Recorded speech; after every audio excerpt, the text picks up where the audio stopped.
రాష్ట్ర సంపదను దోచుకోవడంలో ఎన్ని మార్గాలున్నాయో అన్ని మార్గాలను జగన్ రెడ్డి ఉపయోగించుకున్నట్లు మరోసారి స్పష్టమైంది. భారతీయ సిమెంట్స్ విషయంలో ల్యాబ్స్ అయిపోయిన లీజును అడ్డుగోలుగా నిబంధనలకు విరుద్ధంగా వ్యవస్థల్ని ఉపయోగించుకొని భారతీయ సిమెంట్స్ కు కేటాయింపు చేసుకున్నారు. ఇప్పుడు ఈ విషయం వెలుగులోకి వచ్చింది. పెను సంచలనంగా మారుతోంది కూడా. రఘురామ్ సిమెంట్స్ లీజు భారతీయ సిమెంట్స్ అసలు పేరు భారతీయ సిమెంట్స్ కాదు, రఘురామ్ సిమెంట్స్. ఆ పేరుతో ఉన్న కంపెనీని జగన్ రెడ్డి అనాకాని పైసలతో సొంతం చేసుకున్నారు. రఘురామ్ సిమెంట్స్ కంపెనీకే సున్నపురాయి లీజులు ఉన్నాయి. భారతీయ సిమెంట్స్ గా మారిన తరువాత ఆ లీజుల్ని కూడా కంపెనీ వాడేసుకుంటోంది.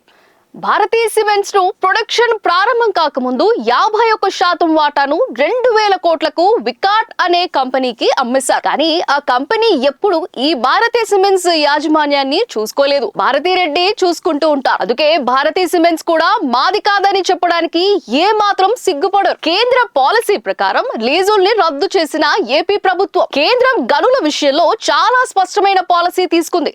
ఓ కంపెనీ పేరుతో లీజు తీసుకుని మరొకరు ఆ కంపెనీని టేక్ ఓవర్ చేస్తే లీజులు చెల్లవని స్పష్టం చేస్తూ ఉత్తర్వులు ఇచ్చింది. దరఖాస్తులు చేసుకుని ఉన్నా సరే అవి ల్యాబ్స్ అవుతాయని స్పష్టం చేసింది. దీంతో భారతీయ సిమెంట్స్ లీజులు గందరగోళంగా పడ్డాయి. 2017లో ఏపీ ప్రభుత్వం రఘురామ్ సిమెంట్స్ కు ఇచ్చిన ప్రాథమిక అనుమతిని రద్దు చేసింది. ఓ మాజీ న్యాయమూర్తి న్యాయ సలహా ఏజీ సూచనలు అని లీజు పునరుద్ధరణ. జగన్ అధికారంలోకి వచ్చాక లీజులను మళ్లీ తన కంపెనీ పేరుతో లీజులను పునరుద్ధరించేందుకు అడ్వకేట్ జనరల్ ను పావుగా వాడుకున్నారు. అసలు విషయాలన్నీ దాచేసి అడ్వకేట్ జనరల్ నుంచి న్యాయ సలహా అంటూ లీజుల్ని పునరుద్ధరించుకున్నారు. నిబంధనల ప్రకారం అనుసరించాలని హైకోర్టు స్పష్టం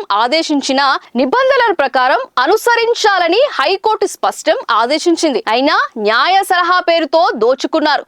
ఓడిపోతామని స్పష్టంగా తెలియడంతో ఎన్నికలకు ముందే 2024 ఫిబ్రవరిలోనే లీజుల్ని పునరుద్ధరిస్తూ జీవోలు జారీ చేశారు. దీనిపై కేంద్రానికి ఫిర్యాదు వెళ్లింది. కేంద్రం విచారణ చేయాలని రాష్ట్రానికి లేఖ రాసింది. ఇప్పుడు ఏపీ ప్రభుత్వం ఈ గుట్టు బయట పెట్టాల్సి ఉంది. నిండా ముంచుతున్నారని జగన్ రెడ్డి తన లబ్ధి కోసం ఇప్పుడు ఓ మాజీ న్యాయమూర్తిని అడ్వకేట్ జనరల్ ను కూడా నిండా ముంచుతున్నారన్నమాట. వారు కూడా జైలుకు వెళ్లాల్సి వచ్చినా ఆశ్చర్యం లేదు. నేరస్తులతో కలిసి నేరపూరిత కుట్రలకు పాల్పడితే ఇలాంటి పరిస్థితే.